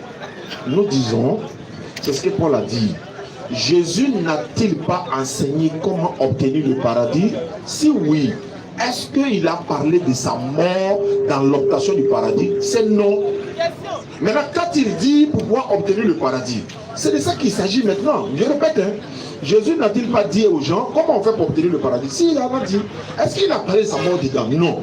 Vous avez ajouté la mort de Jésus là. Ça vient de qui? Parce que Jésus dit, vous voulez me tuer parce que vous êtes en train d'accomplir l'œuvre du diable. Jean 8, verset 40 à 44. Vous cherchez à me faire mourir, moi, un homme qui vous a dit la vérité que j'ai entendue de Dieu, et cela, Abraham ne l'a pas fait. Vous voulez accomplir l'œuvre de votre père, qui est le diable, et qui a été meurtrier dès le commencement. Moi, je veux savoir, est-ce que tuer Jésus, selon Jésus, est un acte diabolique? La question est précise, hein? Tuer Jésus, selon Jésus, est-ce que c'est un acte diabolique? Il a dit ça dans Jean 8, 40. Tuer Jésus. Selon Jésus. Selon Jésus. Selon toi. Non, je dis selon Jésus. Selon toi, tu penses que c'est un acte. C'est pas de pense. Je pense que c'est dedans. Lui, il n'est pas dedans. Lui, c'est un commando. La vie n'est pas là, il s'en va. Jésus dit, vous voulez accomplir l'œuvre de votre père qui est le diable. Vous voulez savoir pourquoi il a dit l'œuvre de votre père, le diable. C'est quelle œuvre il voulait faire? Et puis Jésus a taxé ça de œuvre diabolique. C'est quelle œuvre? C'est diabolique. Et il voulait faire quoi? Il voulait faire quoi? De tuer Jésus, c'est diabolique. Ah, tu confirmes quoi? Non, je confirme maintenant. Pourquoi on avance? Je confirme. Je suis d'accord, c'est diabolique. Maintenant, je t'explique. Explique-moi. On dirait que je ne comprends pas. Allons-y. Explique-moi. Comme tu confirmes que c'est diabolique, oui. Tu ne m'as pas dit autre chose que ça. C'est ce que Jésus a dit. C'est diabolique, non? Tu l'as confirmé. Je l'ai confirmé. Bon, explique-moi. Effectivement, c'est vrai. Maintenant, pourquoi c'est diabolique? Ok. Donc, il va t'expliquer pourquoi c'est diabolique. Il déjà dit c'est diabolique. Maintenant, tu dis comment expliquer? Voilà. Ou bien on va s'expliquer pourquoi cette œuvre diabolique nous sauve. Allons-y, là il était compris maintenant. T'as compris. Donc, je vais t'expliquer pourquoi l'œuvre est diabolique. Malgré que c'est diabolique, mais ça vous sauve. Je vais t'expliquer pourquoi une œuvre diabolique peut sauver l'homme. Allons-y, voilà. Allons-y. C'est Dieu qui a créé Satan. Ça, vous êtes d'accord? C'est ça. Oui, c'est vrai. C'est Dieu qui a créé les anges. Oui. Dieu n'est-il pas libre d'utiliser qui il veut pour l'accomplissement de son salut? Il est libre. Amen. Donc si Dieu utilise une œuvre diabolique, et lui-même il a créé le diable, qu'il utilise une de ses œuvres pour l'accomplissement de son salut, où est le problème? Voilà, le problème c'est que... On va bien répondre tellement de cela. Le problème c'est que c'est Jésus qui doit venir mourir pour votre œuvre là. Ça dit pour... Je suis d'accord. Eh bien. En fait, c'est Jésus qui taxe l'acte là de diabolique. Oui, je suis d'accord. Alors que là, il utilise cet acte pour nous sauver. Oui, mais ça doit venir de Jésus. Jésus dit, celui... On va aller me répondre à cette question-là. On va te répondre. Est-ce que Dieu n'est-il pas libre d'utiliser une œuvre diabolique que lui il a créée pour le salut de ses enfants? Jean 8, 40 là. Ok. Tu vas voir la réponse de Jésus. C'est Jésus lui-même qui a te répondre. C'est pas faux. Et nous, notre bouche est trop petite dans l'affaire. Affaire où Dieu prend l'eau sale pour laver l'eau propre. Tu vas voir. Jean 8, 40 à 44. Jean 8, 40. Lui-même Jésus va te répondre. C'est pour ça qu'il dit, normalement, vous devez prendre la peine de lire. Concentrez-vous, méditez. Faut lire. Quand ils ont voulu tuer Jésus, il a taxé dans les diaboliques, non. Il ne s'est pas arrêté là. C'est pas arrêté. J'ai bien répondu, dans ma pense. Oui. Il a Là-dessus. Jean-Luc 40. Oui. Mais maintenant, vous cherchez à me faire mourir. Vous cherchez à me faire mourir. Moi qui, Oui. en tant qu'un être humain, Oui. vous avez dit la vérité que j'ai entendu de Dieu. Non, il dit, mais vous voulez me faire mourir alors que moi, c'est la vérité que je dis, c'est que j'ai entendu de Dieu. Cela, oui, Abraham ne l'a point fait. Regardez, Jésus dit, cherchez à le faire mourir là. Abraham ne l'a pas fait. C'est-à-dire, si c'était une œuvre divine, Abraham allait chercher à le faire. Chercher à tuer un innocent à la place du coupable. Abraham ne l'a pas fait. Donc, il compare l'action des Juifs qui disent qu'ils descendent d'Abraham pour leur ramener que l'esprit de votre père Abraham, là, ce n'est pas de Dieu, quelqu'un qui vient lui dire la vérité qu'il a entendu de Dieu. Donc, si vous faites ça, là, ça ne vient pas de Dieu. Alors, on va voir, continuez. Vous faites les œuvres de votre père. Oui. Il lui dit, nous ne sommes pas des enfants illégitimes. Nous ne sommes pas des enfants illégitimes. Nous avons un seul père. Nous avons un seul père, Dieu. Oui. Jésus leur dit, si Dieu était votre père, si Dieu était votre père, vous m'aimeriez. Point. C'est-à-dire que si c'était Dieu qui avait voulu que vous me tuiez, Dieu ne peut pas accepter que vous me tuiez, parce que si vraiment le but de Dieu c'était que moi je meure, il allait vous aimer par rapport à l'action. Non, mais comme c'est que vous voulez faire, je ne pas de Dieu. Alors moi je dis, si Dieu était votre père, vous allez m'aimer, vous n'allez pas chercher à me faire mourir. Donc l'action de Dieu, ce que Dieu aime, ce n'est pas de Dieu Jésus. Continue. Car c'est de Dieu que je suis sorti. C'est de Dieu que je suis sorti, oui. Et que je viens. Et je viens. Je ne suis pas venu de moi-même. Moi, je ne suis pas venu de moi-même, oui. Mais c'est lui qui m'a envoyé. C'est lui qui m'a envoyé, vas-y. Pourquoi ne comprenez-vous pas mon langage? Il parle, mais il y a caillou dedans, dans l'oreille. Vas-y, continue. Parce que vous ne pouvez écouter ma parole. Oui. Vous avez pour père le diable. Très bien. Donc si normalement, frère, l'action de Dieu Jésus venait de Dieu, Jésus allait dire que c'est Dieu qui est votre père. Parce que vous voulez me tuer. Mais Jésus dit, vouloir me tuer, ce n'est pas l'œuvre de Dieu. C'est l'œuvre du diable.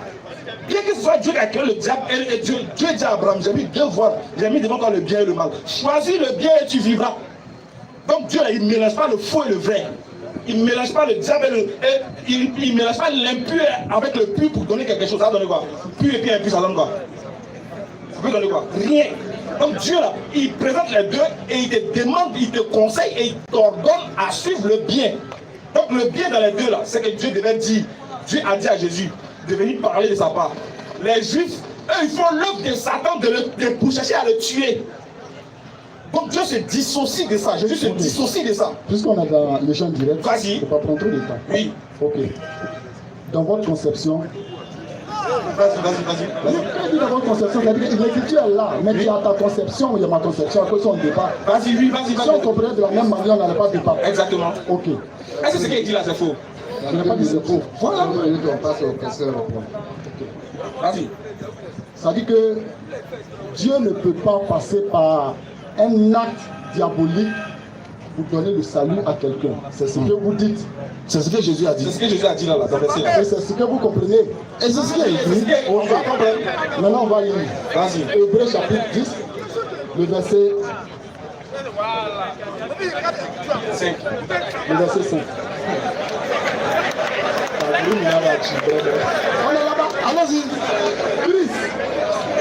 C'est pourquoi Christ entrant dans le monde dit, tu n'as voulu ni sacrifice, ni offrande, mais tu m'as formé un corps. C'est pourquoi. Tu n'as agréé ni holocauste, ni ta sacrifice pour le péché. Alors j'ai dit, voici je viens. Dans le rouleau de livre, il est question de moi pour faire au-delà de ta volonté. Ici, dans ce passage, c'est clairement que la volonté de Dieu, c'est que Christ meure. Dieu dit que tu n'as voulu ni sacrifice, ni offrande, mais tu m'as formé un corps. Ok. Ce corps que Dieu a formé là, la volonté de Dieu, c'est que Jésus-Christ vienne se sacrifier. Selon toi, quoi? Est-ce que vous comprenez? Ça est dans les textes. Ce n'est pas dans les textes. Donc sacrifice, ça veut dire mourir quoi.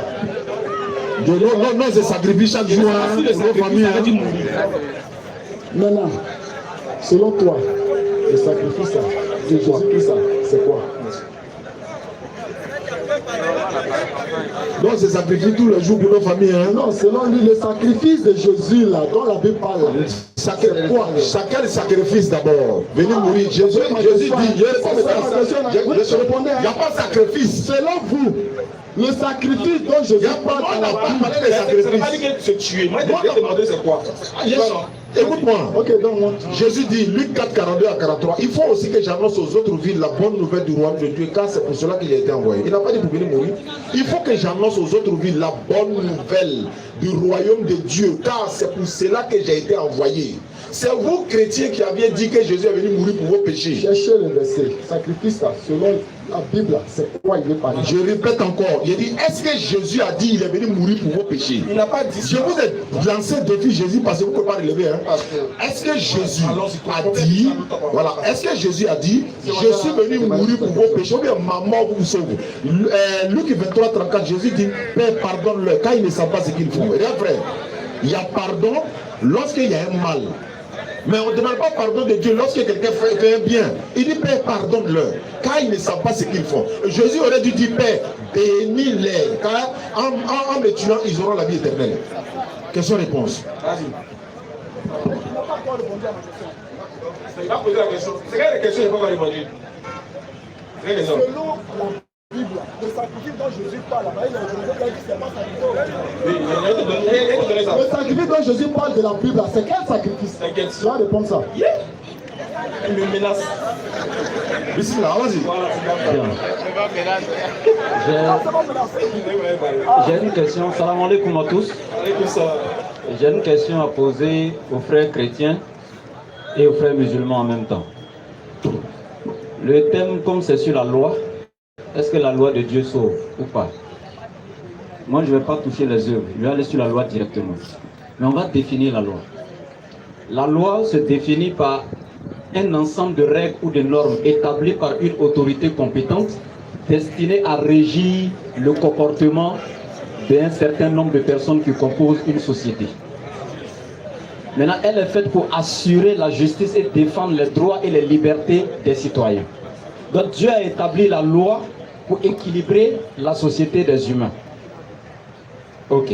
Si telle est la définition de la loi, pratiquer la justice, c'est observer la loi.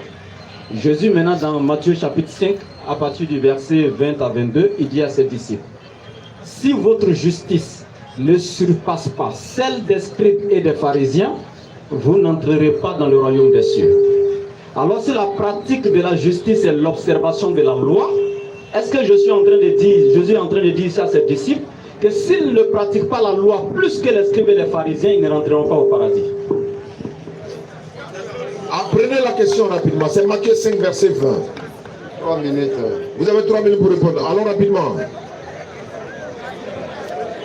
Ça, là, on a déjà répondu. Ouais, il faut répéter, on n'a pas compris. On n'a pas compris. Selon la Bible, selon le chrétien, l'homme n'est pas juste par la loi. La justice dont nous parlons, là, ça vient de la foi. C'est dans ce sens qu'on est juste. Lui, il est en train de parler de la justice de la loi. Il ne sait pas de quelle justice il parle. Il dit votre justice ne surpasse pas celle des scribes et des pharisiens. Voilà. Comment être juste que les scribes et les pharisiens? C'est dans la foi ou dans les œuvres? Ok. Selon les pharisiens, là, ils veulent obtenir la justice de Dieu par leur comportement. Or, Jésus et toi, on sait que l'homme ne peut jamais accomplir tous les 10 commandements de Dieu, toute la loi, pour être juste devant Dieu. Il dit donne un seul. Pourquoi vous posez comme ça, on répond, vous ne laissez pas le temps. J'ai 3 minutes. Allons-y. Donc, selon toi, tu as peut-être oublié même ce que je dis. Pardon. On parle de si votre justice ne surpasse pas celle des scribes et des pharisiens. Voilà. Selon les pharisiens, ils veulent obtenir la justice de Dieu par leurs œuvres, des comportements qu'ils font. Or, Jésus leur dit que cette justice-là, si vous maintenez cette justice-là, ça ne peut pas donner le royaume de Dieu à quelqu'un. Il faut que vous ayez une justice, mais cette justice qui va venir de la foi en Dieu, en Jésus-Christ. Et c'est cette justice-là qui peut surpasser la justice des pharisiens. Parce que les pharisiens doivent se comporter bien. Ils respectaient la loi à la lettre. Quelle justice va venir surpasser pour eux? C'est seulement la justice de la foi. Et c'est de cette justice que nous parlons.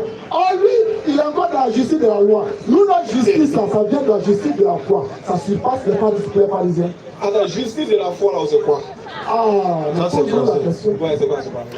Selon la Bible, quand tu crois en ce que Dieu a fait le don aux gens pour sauver l'homme gratuitement, là, Quand tu crois en ça, la Bible dit que tu es juste devant lui. Quand tu crois que Dieu a donné son fils pour mourir là, Oui. tu deviens juste. Voilà. Maintenant, quand tu deviens juste là, tu fais rien sur la terre pour Est-ce que tu es d'accord? Je suis d'accord. Maintenant, quand tu finis d'être juste là, est-ce que quand tu pêches, tu demandes pardon? La fois passée, on a répondu. Oui, oui. Ils n'étaient pas là. Il y a le nouveau. Quand tu es juste, quand tu es, non, il n'y a pas dit toi. Quand tu es juste, tu as cru que Jésus est mort pour tes péchés. Oui. Quand tu es juste, est-ce que tu commets des actions? Les actions que je commets, je vous les définis ici. Il y a les actions de la loi sur la terre. Il y a les actions de la foi. Mais de quelle action toi tu parles? Foi. Foi. Oui. Ok. Est-ce que dans la foi, il y a action? Dans foi et action. Est-ce que l'action qui est dans la foi, là, c'est là récompensé? Oui, je suis d'accord. Est-ce que dans la foi, l'action aussi peut être condamnée? Dans la foi, là, l'action qui est dedans, ça sera pour notre récompense dans le ciel. Ça, c'est récompense. Est-ce qu'il y a condamnable? Il n'y a pas de condamnation dedans. Il n'y a pas de condamnation dedans. D'accord. Il n'y a pas de condamnation. Pas de condamnation, tu as parlé de l'enfer. Dans l'action de la foi, une fois que quelqu'un a déjà cru, écoute-moi. Oui, oui. Une fois que quelqu'un a Faut bien déjà réfléchir. Ça, c'est qui vient de c'est pas bon. Une fois que quelqu'un a déjà cru, Oui. il est d'abord sauvé. Oui. Maintenant, étant sauvé, Oui. il a le libre choix maintenant de pratiquer des actions de la foi sur la terre selon la foi, ou bien de s'asseoir à la maison pour dormir. Si il pratique les actions de la foi, il a les récompenses plus que celui qui ne pratique pas les actions de la foi. Mais cela ne l'amène pas à l'enfer. Ça peut dire que ça ne condamne pas. D'accord. Mais Dieu nous récompense sur les actions de la foi. Par exemple, toi et moi, on a cru en Christ, on a cru en Jésus, Oui. on a cru en Dieu. Oui. Tu as ta manière à toi d'évangéliser, d'aller partout pour donner ta vie pour cette vérité que tu as reçue. Moi aussi, peut-être, il peut donner à la maison. Oui. Nous deux, c'est vrai, on est sauvés parce qu'on a cru d'avant d'être sauvés. Mais nous deux, dans les récompenses, on n'a pas les mêmes récompenses. D'accord. C'est de ça que je peux te parler. Très bien. Donc, il faut qu'on soit situé. Je vais te poser la question. Oui. Est-ce que dans... Maintenant, on a déjà répondu. Hein? Il y a une autre question qui vient de te poser. Appelle. Monsieur Armano. Avant que M. Armando n'arrive, ouais. Est-ce que sauver la vie d'un homme est une œuvre de la foi? Sauver la vie d'un homme. Ça, c'est une œuvre de la loi. C'est une œuvre de la foi. C'est pas une œuvre de la foi. Donc, écoute-moi bien, dans l'œuvre de la foi, là, cite-moi deux œuvres de la foi. Deux. Tu as dit que venir ici, c'est une œuvre de la foi. Prêcher. Cite-moi deux œuvres. On revient. J'ai défini. Je vais te montrer quelque chose. Je donne même l'exemple. Donc, ce qui veut dire que sauver la vie de quelqu'un n'est pas une œuvre de foi. J'ai dit, écoute bien. Sauver, par exemple, mon frère, il est en danger. Écoute-moi, Je vais même mettre la Bible qui te dit ça. Mais tu as discuté. En fait, ça là, c'est en train de répondre à la question du frère. Matthieu 7, 20 là. Si votre justice ne surpasse pas, il est en train de te faire sortir le mot qu'on veut entendre pour la réponse là. Oui. Si votre justice ne surpasse pas celle des scribes et des pharisiens, Jésus dit vous n'allez pas rentrer dans le royaume des cieux. Voilà. Ce qui veut dire que la condition là-bas, là, c'est d'être meilleur que les juifs. Non, c'est pas ce qui est écrit là-bas. Si votre justice ne surpasse pas celle des scribes et des pharisiens, vous n'entrerez pas dans le royaume des cieux. Tu dis, c'est pas ce qui est écrit. Il te doit une question. La crédit dans l'interreligion. Attends, tu dis, c'est pas ce qui est écrit. Vas-y, donne-nous la question. Regarde, quelle a fini la question, puis ton crédit dans les assemblées. Bonsoir, papa. Je suis Féou Armand Fidèle. Enchanté. J'ai un handicap, c'est bec, donc. Non, c'est pas grave. Je voulais échanger avec vous sur le consommateur. Ok, Mais le Seigneur me met en cœur de ce sujet. ok, J'ai abordé ce que lui me demande. ok, Si les propos du staff sur lui. ok. On peut vous aider dans la lecture, s'il vous Non, plaît. ok, j'ai parlé juste le consommateur. Ok.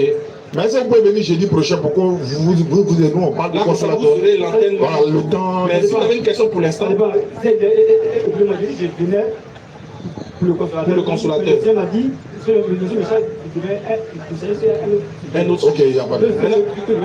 avec Ousal. Que le Seigneur a tenu des propos sur le Seigneur. Voilà, on a bien compris cette partie-là, mais on voulait dire aussi qu'on veut vous donner aussi l'opportunité de revenir sur le consolateur le jeudi prochain, par exemple, si vous avez le temps. Mais comme le Seigneur vous a dit de parler de autres sujets aujourd'hui, parlons de ça aujourd'hui. Maintenant, jeudi prochain, si vous voulez, on peut aborder le consolateur, ça ne nous dérange pas. Donc, allez-y. Parce que je pose à Oustaz, vous avez atteint le pouvoir en tant que Jésus a fui devant le corps de Jean-Baptiste. Que quand Jean-Baptiste a été tué, c'est dit on a envoyé son corps devant Jésus. Et quand Jésus a vu le corps, il a fui. Et pourquoi Jésus n'a pas respecté Jean-Baptiste, il a fui devant le corps de Jean-Baptiste. Et moi, je vois le passage dans la Bible où Jésus a fui devant le corps de Jean-Baptiste. D'accord.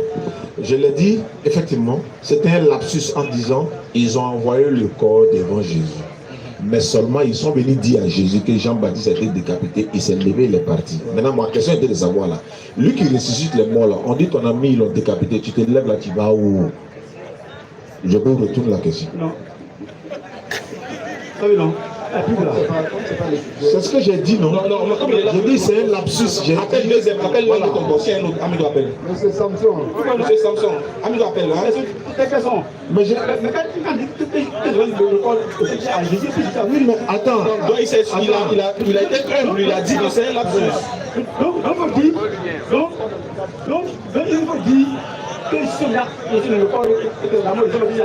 maintenant, c'est ce que je vous demande. Ils sont venus lui dire la mort de Jean-Baptiste, non? Oui. On dit qu'ils l'ont décapité, non?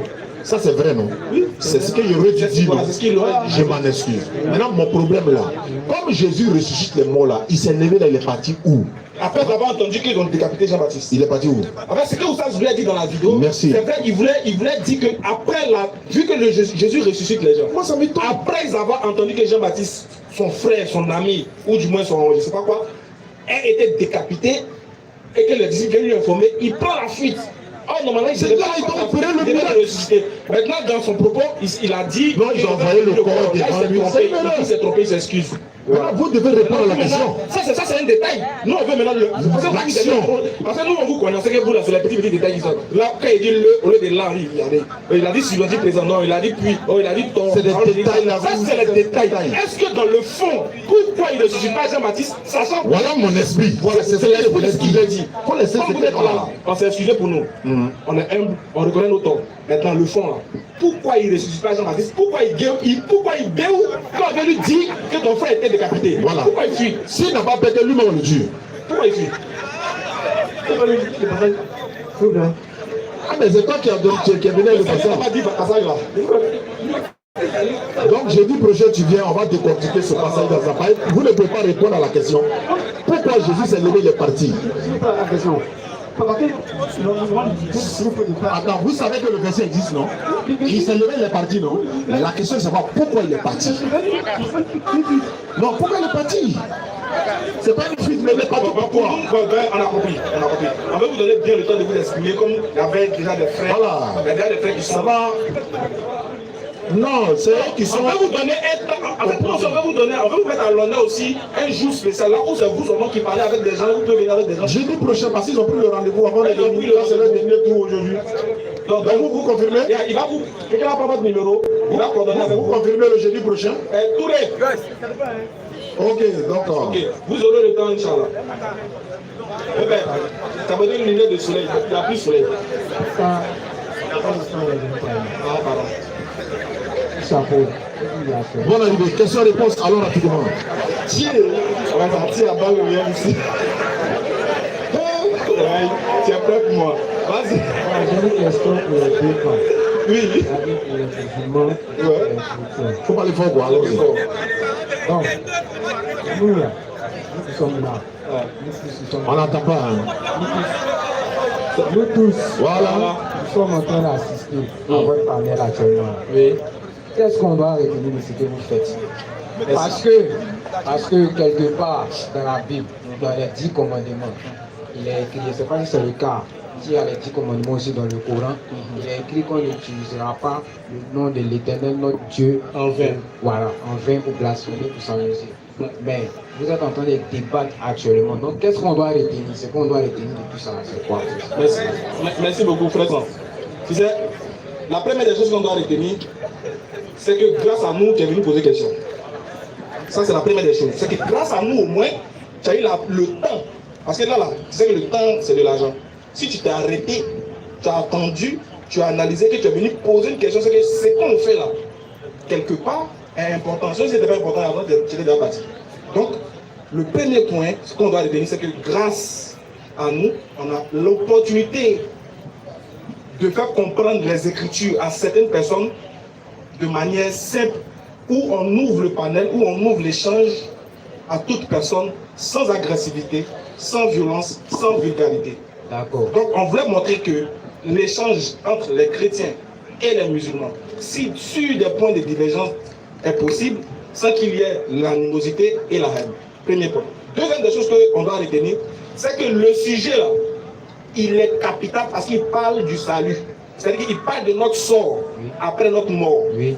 Donc les gens sont là, ils veulent savoir s'ils meurent là, qu'est-ce qui les attend et où iront-ils après leur mort. Comme les livres ont déjà, les livres sont déjà là, on est né pour venir trouver. Donc nous on fait parler ces livres là pour montrer aux gens que voilà ce qui vous attend si vous ne faites pas et voilà où vous irez si vous ne croyez pas.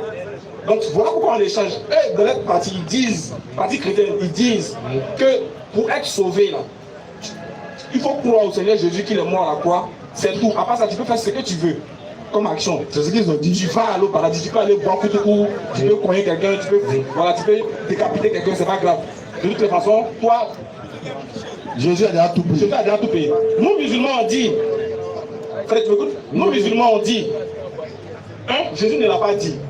Maintenant, de deux, nous, notre côté musulman, là, sauf que nous, pour aller au paradis, là, pour être sauvés, là, il faut croire en un seul Dieu, dépourvu de toute idée idolâtre et polythéiste. Suivre ce que Dieu a dit au travers de son messager, c'est-à-dire éloignez-vous du mal et faites le bien et implorez la grâce de Dieu. C'est en cela que vous serez sauvés. Voilà ce que voilà notre partie. Comme les deux parties ne sont pas d'accord, voilà pourquoi ils échangent. Eux aussi vont répondre à la même question. Donc, il reprend la question.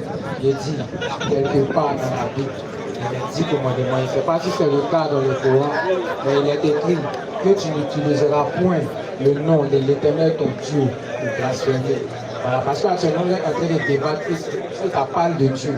Et quelque part dans la Bible, c'est écrit parmi les 10 commandements. On ne doit pas utiliser le nom de Dieu pour faire ce genre de choses. On n'a pas dit ce genre de choses. Non, c'est pas écrit dans la Bible comme ça. Ok.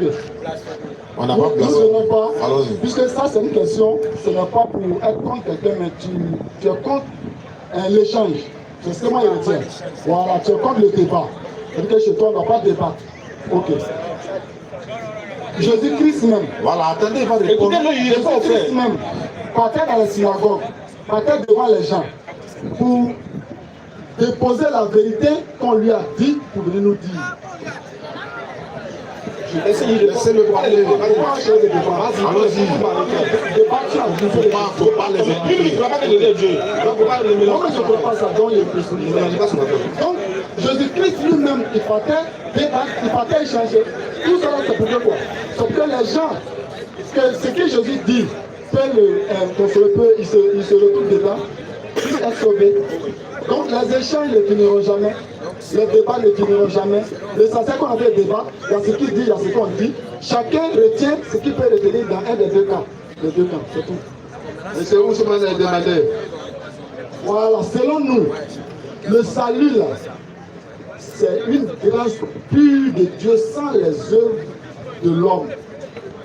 Ça veut dire que Dieu, par sa miséricorde, le salut, Où se m'a demandé pour sa question? le salut, c'est par la grâce de Dieu, pas par nos comportements.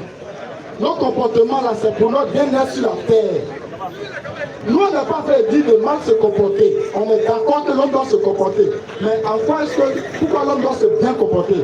L'homme doit bien se comporter pour pouvoir être heureux sur la terre, pour pouvoir éviter les conséquences sur la terre. Mais en ce qui concerne le salut, il n'y a pas la main de l'homme dedans. Il n'y a pas l'œuvre de l'homme dedans. C'est seulement la grâce de Dieu et on croit, on est sauvé. Et nous croyons que c'est là, il y a l'assurance. Parce que là, au moins, c'est sûr. Ok, merci. Merci beaucoup, mon frère. Merci beaucoup. Salam alaikum. Wa alaykoum salam. Question. On va essayer de poser 3 questions. Non, deux. Non, une question. Une question. Allons rapidement. D'accord. Avant de dire même que le Coran c'est la parole de Dieu, comment vous avez su que Dieu c'est quelque chose qui parle? Parce que moi, je vois les arbres, les maisons qui ne parlent pas, le vent ne parle pas. Comment vous avez su? Il a raison. Benny Haminako. Tiens, c'est nouveau, non? Non. Non, moi je serai de toi. Allons-y, faut parler. Mets-toi à l'aise. Parce que ça, c'est la première question, c'est que les deux autres là, on imagine. Donc pourquoi Dieu parle alors que les arbres ne parlent pas les humains? Comment vous avez su, comment vous avez su que c'est Création qui parle? Parce que moi, je parle le premier de dire que Dieu c'est Création. On n'entend pas ce qu'il dit. Alors, comment t'appelles Ousmane quoi? Ousmane Sangaré. C'est nouveau. C'est un peu. Ah, c'est les hommes beaux. Allons-y. Tonton. Ok, vas-y. Voilà, je voudrais que vous expliquer comment vous avez su que Dieu c'est Création qui parle avant de dire que sa parole c'est le Coran. Bon. Comment? C'est pas quelque chose. Allah parle, il parle sans bouche. Il entend sans oreille. Il saisit sans main. Il voit sans les yeux. Parce qu'il y a entendre et puis il y a écouter. Actuellement, je te parle, tu m'entends. Tu peux m'entendre, mais tu ne m'écoutes pas. C'est deux choses différentes. Ça, c'est un. Deuxièmement, Allah nous parle de trois manières. Allah dit dans le Coran. Tiens, vas-y le verset. Allons-y, vas-y frère. 52. Allons-y. Verset 51. Combien? Numéro combien? 51 comment? Comme les gens sont là. Voilà, 37. Ashura. Il n'a pas été donné à un mortel qu'Allah lui parle autrement que par révélation ou derrière un voile ou qu'il lui envoie un messager ange qui révèle par sa permission. Voilà, c'est comme ça que tu comprends. Allah envoie un messager à son prophète où il parle derrière un voile tel qu'à Moussa alayhi salam, Moïse, il parlait, Moïse l'entend mais ne le voyait pas, ou par révélation. C'est-à-dire tu es là. Et puis encore on interprète là. Il y a quelque chose qui me dit dans les faits, il y a quelque chose qui me dit. Mais ça, c'est pas parler. Ouais, ça c'est pas parler. Mais ça c'est parler. On appelle ça révélation intérieure. La voix intérieure de la révélation. C'est-à-dire Dieu peut te parler intérieurement, personne n'entend. Le prophète, Jésus par exemple, quand il parle avec les gens, ou bien les prophètes là, quand il parle avec les gens, il a arrêté là, l'Éternel lui fait la révélation. Toi tu as arrêté là, il te dit tout ce qui est à ta maison, etc. Il te dit tout. Jésus dit à la fin. Les Philomanes font ça. Ouais, les Philomanes font ça, mais moi il parle des prophètes. Non, les Philomanes là, les Philomanes là, non, les décale. Les Philomanes là, il prend renseignement sur toi d'abord. Si par exemple, si toi tu es Philomanes là, tu peux donner moi mon âge. Si tu es Philomanes. Tu as lu l'heure, tu ne peux pas. Voilà. Donc, si les Philomanes, c'est un faux type, non. On n'est pas dans la question de faux type. Est-ce que toi, par exemple, tu peux nous démontrer que Dieu n'existe pas? Qui t'a créé? Est-ce que le ciel là, le téléphone qui est là-dedans, tout ça là, tu es là de te promener et puis c'est tombé comme ça? Non, il y a quelqu'un qui est à la base. Même si tu ne le connais pas, tu ne l'attends pas, tu ne le vois pas, tu sais qu'il y a quelqu'un qui est à la base. C'est-à-dire qu'il y a une entité qui est à la base de ça. C'est pas un hasard. Si cette manière de raisonner, cette chose qui est à la base de la création, c'est quoi qui est à la base de la création de cette chose? Je vais te caler tout de suite là. Tu travailles quelque part? Est-ce que tu travailles quelque part? Laisse-le terminer rapidement. Laisse-le terminer. Est-ce que tu travailles quelque part au moins? Non, je suis un étudiant. Bon, tu es un étudiant, non? Dans le lycée ou bien dans la classe où tu es là, dans l'établissement là, c'est quelqu'un qui a construit, non? C'est qui? L'État, non?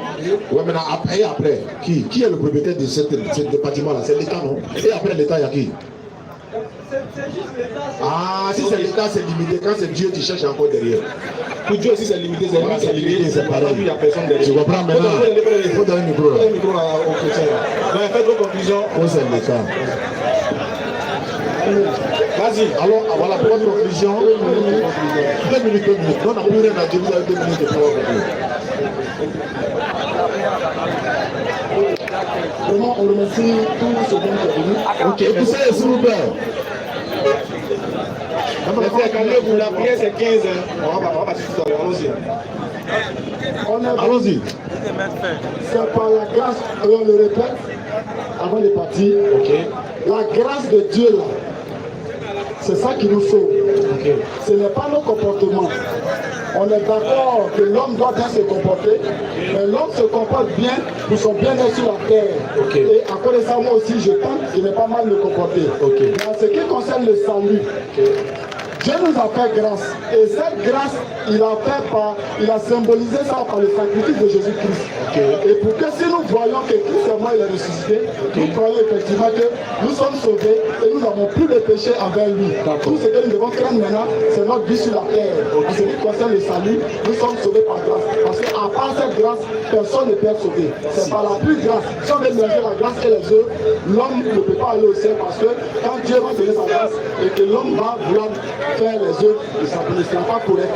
Donc Dieu nous sauve par la grâce de Dieu et c'est par la seule grâce de Dieu que nous sommes sauvés. Venez nous saluer, venez nous saluer. Merci beaucoup les frères. Voilà, on va saluer le frère. Merci beaucoup pour votre participation. Vous pouvez venir à tout moment. Hein. Voilà, jeudi prochain, Inch'Allah, on va prendre d'autres personnes pour d'autres thèmes. Voilà, et puis on va essayer d'échanger. Il y a les gens qui ne le comprennent pas, s'ils peuvent donner leur numéro pour qu'ils les contactent. Il n'y a pas de problème. Allez-y. Ok. 07 78 12 84 24. Voilà, nous sommes quittés. 07 78 12 84 24. Voilà, nous sommes quittés à Noulou. Puisqu'on ne nous connaît pas, on ne sait jamais. Peut-être il y a des gens qui ont des questions à nous poser. On donne notre contact pour que nous puissions. On dit à quelqu'un qui se convertit en islam. Bien. Là, c'est une insulte, hein, ça. C'est une insulte dangereuse. On va lever les deux.